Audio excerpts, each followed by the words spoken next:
Bonjour et bienvenue à toi sur cette vidéo où l'on va pouvoir parler de la crypto-monnaie Solana. Solana a beaucoup fait parler d'elle, on parle aujourd'hui carrément du nouvel Ethereum. Est-ce réellement fondé? Qu'est-ce que l'on peut rechercher comme potentiel encore aujourd'hui? Quelles sont les zones de rechargement intéressantes? Et surtout, quels sont mes targets pour ce potentiel bull run? On regarde ça ensemble tout de suite.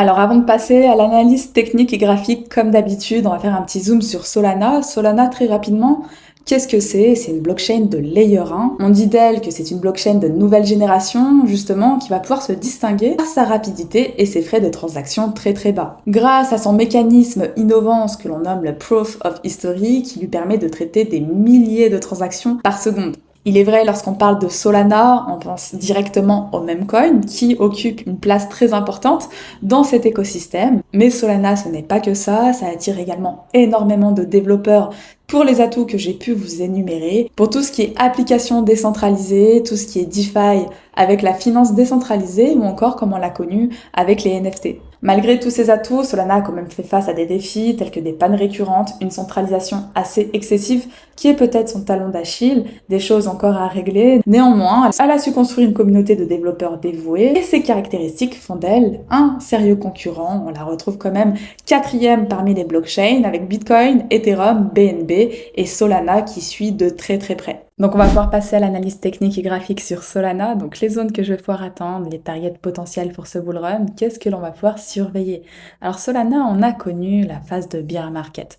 Donc phase de bear market obligée, les altcoins dans la généralité ont tous pu bénéficier de cette même extension baissière, puis la crise FTX qui n'a pas du tout aidé Solana, mais malgré tout, on a gardé un Solana qui est resté très solide et qui démontrait une certaine force du projet pour surperformer par la suite. On a eu la zone d'accumulation, on associé la partager aux alentours des 8 $, puis par la suite la cassure en septembre 2023, où on a eu sur la plupart des alts la phase 1 du bull run à mon sens, et actuellement le retracement, l'accumulation en cours pour préparer la potentielle phase 2 de ce bull run. Donc sur Solana, pour ceux qui me suivent depuis le début, j'avais des zones ici, donc les premières zones sur les 123 $, où on a pu trader plusieurs fois. Depuis les 123 $, on avait fait quasiment une variation de 55% avant de revenir sur les zones inférieures. J'avais énoncé que si on avait un Solana qui ne parvenait pas à casser le niveau des 190 $, c'est-à-dire casser, construire au-dessus, ce qui nous aurait donné un signal fort pour aller chercher les zones supérieures et potentiellement l'ATH. Le fait de ne pas avoir réussi, d'avoir seulement fait une prise de liquidité et une réintégration, je vous avais dit que j'allais surveiller ces niveaux et si on n'avait pas de réaction, on allait sûrement chercher le niveau de surveillance qui s'étendait des 110 $ jusqu'aux 107 $, sur lequel on a pu se placer et actuellement on est sur une variation qui au maximum s'est étendue pratiquement jusqu'à 50%, 47%. Donc sur Solana, sur du très court terme, venir retest cette mèche serait très intéressant et très pertinent. J'aurais besoin d'une réaction potentielle et d'une structure qui pourrait s'opérer avec une invalidation de la structure baissière afin d'aller chercher à minima le niveau des 190 $. Et par la suite, si construction au-dessus, vous avez compris la suite du scénario. Donc si jamais ce premier niveau ne tient pas, donc ce qu'on va pouvoir faire, c'est réintégrer le premier niveau principal. Pour moi, venir nettoyer cette mèche et venir retest un peu plus profondément ferait totalement sens. Le niveau que je vais pouvoir surveiller, c'est le niveau des 107 $ potentiellement jusqu'aux 95 $, où j'aurai besoin d'une structure potentielle.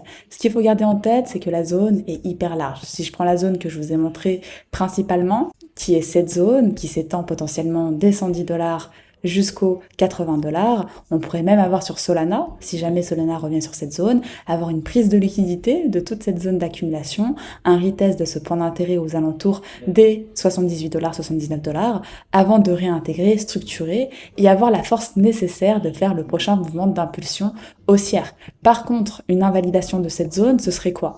Une invalidation, ce serait pas une prise de liquidité, où là ce serait sublimissime, mais ce serait une structure et une construction en dessous. Donc vraiment un corps qui pourrait s'opérer et auquel cas j'aurais la confirmation qu'on irait potentiellement chercher le niveau inférieur qui serait mon second niveau qui s'étend des 66 $ jusqu'aux 50 $. Il ne faut pas oublier qu'on a deux zones extrêmement intéressantes. Cette première zone, on est dessus depuis décembre 2023.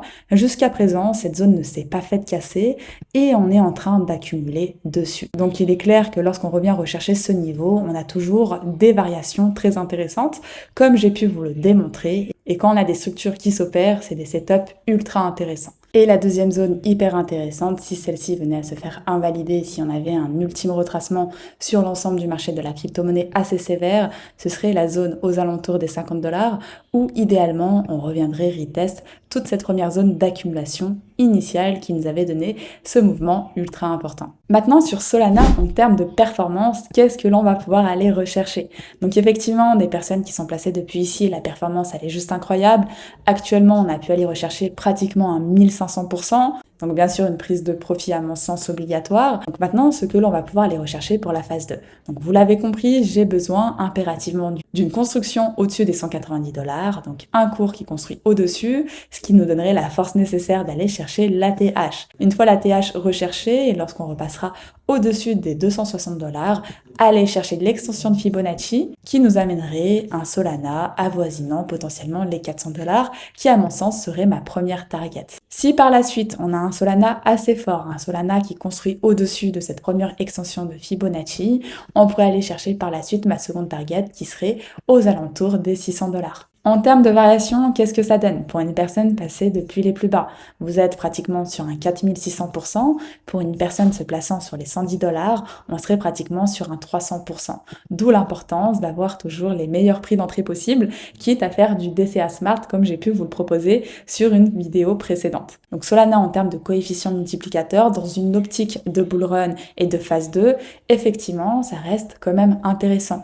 Si on est à la recherche seulement de performance, personnellement, j'irai plutôt sur des crypto-monnaies de l'écosystème Solana qui sont bien sûr fondamentalement solides et techniquement solides, où on pourrait chercher des performances un peu plus agressives. Donc les amis, j'en ai terminé pour cette vidéo. N'hésitez pas à me dire si ce format vous plaît. Dites-moi quel sujet vous aimeriez qu'on aborde ensemble. N'hésitez pas à liker, à commenter, à vous abonner. Ça donne toujours de la force et ça fait toujours très plaisir. Et je vous dis à très vite pour les prochaines vidéos.